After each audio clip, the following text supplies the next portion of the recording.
We've just finished our lesson on characterization, so I want you to use what we've learned and what we've practiced to underline the information that characterizes the narrator, Monkey Man, and the Tigros in the story that we're about to read. This story is called Monkey Man and is written by Walter Dean Myers. The Tigros hit the hood gradually, like the turning of a season. First, we saw some tags scrawled on the wall near the Pioneer supermarket. Then we heard that a kid on 141st Street got stabbed and they arrested a member of the gang called Tigros. What's that supposed to mean? Fee asked. What's a Tigro anyway? I didn't know. I didn't even want to talk about gangs. Some people said, okay, it wasn't some people. It was my uncle who runs the barbershop. Uncle Duke said that I had a bad attitude about Harlem. You're so anxious to leave, you're not even giving your homeland a chance, he said. Africa is my homeland, I said. That's the easy answer, isn't it? He said. He was sweeping the floor of the shop. Like running away from the neighborhood. He was right, really.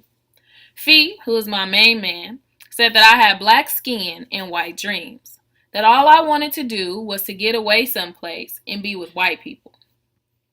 I liked a lot of things about Harlem, especially the block, which was how we talked about 145th Street. There were good people on the block, but what I wanted was to be more than what I saw on the block. Uncle Duke said I could be more, but if I put Harlem out of my heart, I could end up being a lot less, too. Yeah, well, I was ready to take my chances. What I wanted to do was to be a doctor and have a nice crib and a Benz, the whole nine. Then the thing happened with Monkey Man. Monkey Man was always quiet. He was down with the books and everything, but he kept to himself a lot and didn't get into anybody else's business. We used to call him Monkey Man because sometimes he would go to the park, climb up into a tree, and sit up there and read all day. We weren't dissing him. We just gave him the tag and he seemed to like it, so it stuck. Anyway, the Tigros turned out to be a new gang that were trying to build a rep in the hood. They were biting all the stuff they read in the papers about wearing colors and flashing signs and whatnot.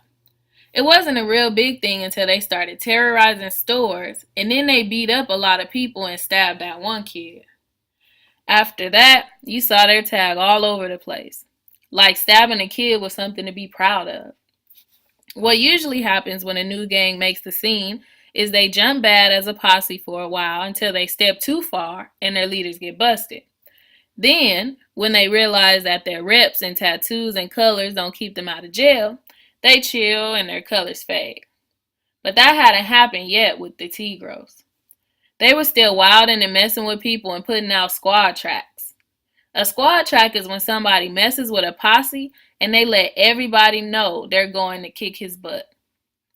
When the word comes down that a gang is after you, it's scary. And one of the reasons I wanted to leave this area.